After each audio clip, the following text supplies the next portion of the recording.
What's going on, everyone? Marshall here from AGNL coming at you with another video. I was supposed to be doing a Age of Empires and Forza Horizon video discussion piece / review. Still trying to figure out the format of how I want to do these things, but before those videos get done, just to ride on the train of what I had done 2 weeks ago, Battlefield has officially launched, at least for people in early access, rather than waiting for another 6 months like I said they probably needed to, or announcing some sort of delay. We have decided to instead dive right into it, because now the game is officially out for anybody who has the early access gold or ultimate editions of the game, and I happen to be one of those people who bought it. I bought into the hype at the beginning, and I mean, look at this!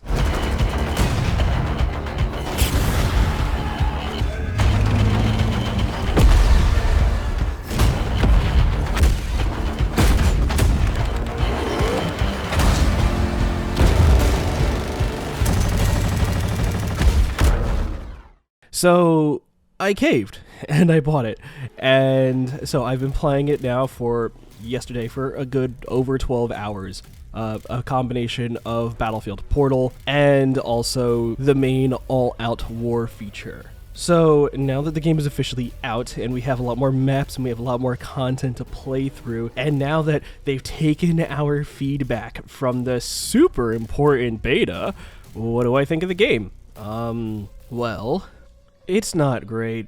Who would have thought? What a surprise. What a surprise. It turns out that 2 weeks isn't enough time to actually fix optimization, gun balancing, gameplay flow, and everything else that we were saying was wrong with this game. And so Battlefield 2042 doesn't come out with a bang so much as it does a bit of a whimper. And I think that the main thing that's going to keep Battlefield afloat for right now is Portal. But 2042 on its own is just simply, it's not there yet. The poor optimization of this game is extremely detrimental to it right now. This game was not done. I think that this game needed a good, maybe 6 more months in the cooker, like I had said before. That's not to say that everything in here is bad. In fact, there are a lot of things in here that are still really quite enjoyable and really do feel like a good Battlefield experience. However, the problem is that there is just also so much more that still needed to get done, and so much more that needed to be added onto.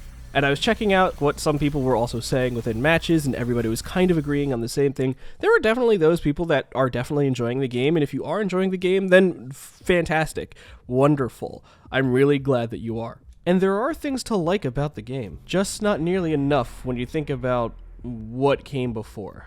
And for those of you who didn't like it, your feelings are completely valid.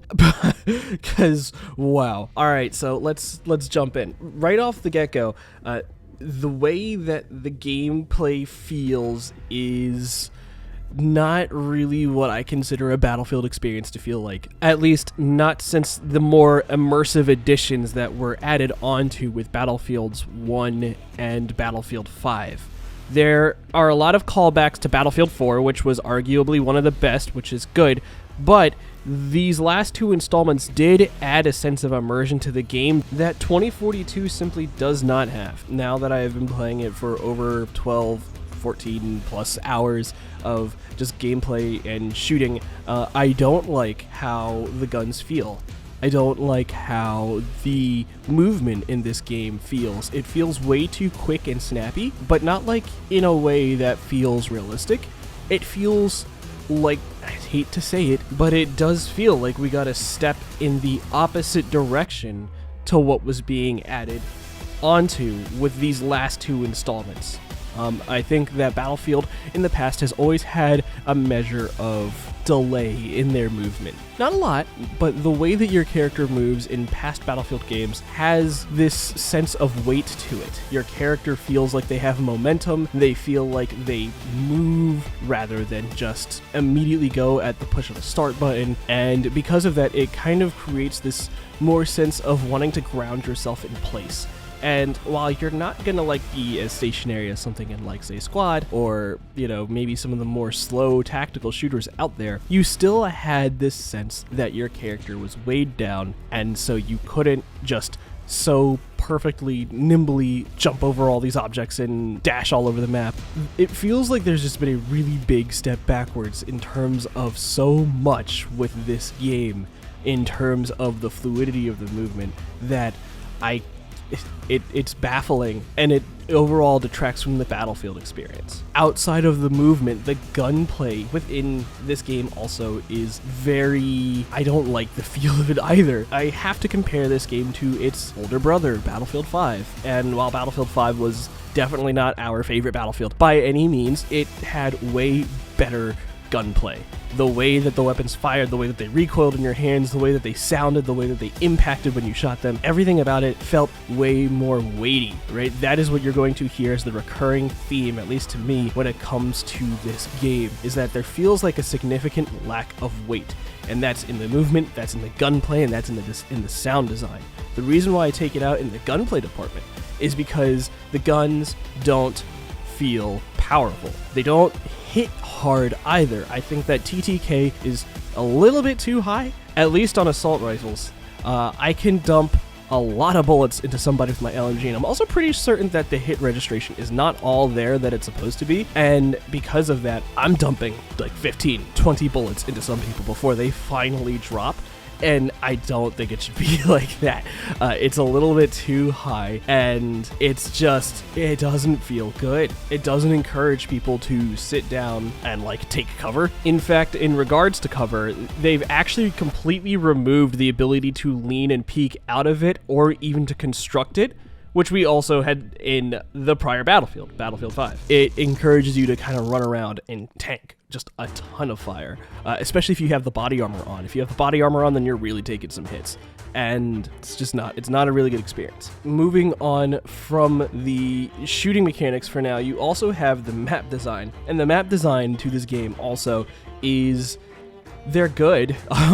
Let me get this right out of the way. Let's give some positives, because there are some positives to be found in map design. The maps are a lot better than Orbital, which was the one that we got in the beta. The Orbital map is probably the weakest in the rotation, and so as I was playing the others, I found myself having a lot more fun. I do not know for the life of me why they picked Orbital to be the map that we were all going to play on for the beta, because it is definitely the weakest. And I think that if you find the other maps, you're going to have a lot more fun with it, as opposed to maybe the snow one. On Conquest, that snow level is completely boring, and you'll see what I mean when you eventually get into that. Breakthrough does a really good job of utilizing the map space and making it feel chaotic. Let's move on then to that part. And that is, how does the game feel now with 128 players? And with 128 players on screen, it definitely feels chaotic if you're doing Breakthrough, but only if you're doing Breakthrough. If you're doing Conquest, which is the classic Battlefield, I don't see why they decided to go with 128 players. It doesn't feel like they needed to. It doesn't have that same impact. It doesn't have, as Breakthrough, it doesn't have the same level of massive all-out war chaos, because they've made the maps bigger than they've ever been before in a Battlefield game to accommodate these 128 players. But if you were going to do that, then why bother making it 128 players? Because the scope and scale feels the same. If you have 128 players on a map that was originally for 64, then you have something that feels a lot more explosive and in your face, and now the battles feel really crazy. Maybe that would be a little bit too crazy, but by making it this big and this broad, you've now just taken the same game with 64 players and just spread it out. Yeah, you've put more people onto it now to compensate for how much bigger you've made it, but again, it's now just so spread out that it doesn't have any difference of an impact as the 64 player version, and because of that, now you just have worse gameplay, or rather you have worse optimization, I think, and worse graphical fidelity, because something has to give somewhere, right? Battlefield 5 is gorgeous. We might not like it for a lot of reasons, but Battlefield 5 is definitely a looker, and you know, Battlefield 2042 looks objectively worse than Battlefield 5 visually. It looks objectively worse.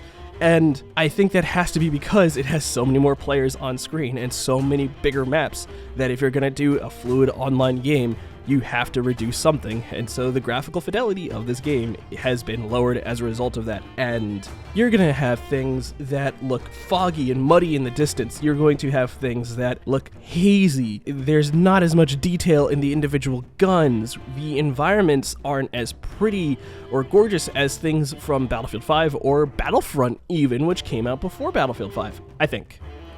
Battlefront, Battlefield 5, both of those games absolutely gorgeous. And you know what else they have going for it? They run better. Right now, I am rocking an RTX 3090 and a 2700X CPU. The CPU is a little bit on the slower end, and it is bottlenecking my GPU a little bit, but it should not be taking this much of a hit, right? The game does not run well. I can't hit a solid 60 on a 1440p monitor. I know that some people have been saying that they've been hitting like 90 FPS to 100 FPS. No. Over here on the 3090 camp, nah, it sucks here too. This game does not handle well. Everybody who has any kind of decent rig will tell you that this game handles poorly. So to anyone out there who has been thinking about getting this game for your PC, wait. This game is not worth the money. You can piggyback a lot of the things that I was saying in my beta impressions over to here, because you could just copy paste it, right? Because a lot of the complaints are the same. A lot of the issues are the same. And we knew that this was going to be the case because, again, this game only had 2.5 weeks after the beta to really polish everything. So what a fucking surprise when it turns out that there still remains so many bugs left over. They did polish a good amount of them, but there was so much work that still needs to be done. It's not ready. Anyway, this has been my early impressions of it. I'm still going to keep playing it because Battlefield Portal is phenomenal, but that is going to be something that I think should go into another video. It'll be longer, it'll have more of my thoughts, clear and concise, but I just wanted to throw something out there to you guys to give you a little bit of an idea as to like whether you should get this thing on launch day or not. Probably not. It doesn't have its day one patch, the coveted day one patch, but we always give these guys an excuse, don't we? Right? And maybe I will talk about that more in my video, in my little review video that I do for it. We always talk about how, it's a beta, so give it a pass. Oh, well, it's early access, so give it a pass. Oh, well, it's launch day, so give it a pass. Give it another 4 months and then it'll be where it needs to be. No, you're releasing a product that I could buy and play right now. You give me the fucking product that I should have at launch. But again, I almost got into it. I'm going to cut it here.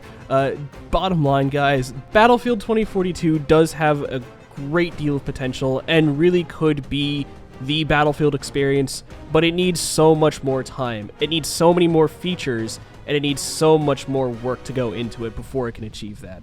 Do not buy this game if you're looking to get into a great shooter for the fall season. It ain't Battlefield, and apparently it ain't Call of Duty either this year, which is a shame because Modern Warfare was really good, but apparently Vanguard, it ain't doing it either, which means that there's only one last game to hold out for.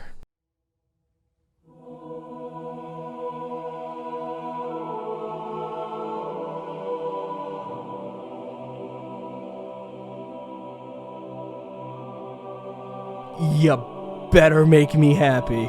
Please make us happy. Alright guys, this is Marshall from AGNL, signing out. You all have a good one. I love you.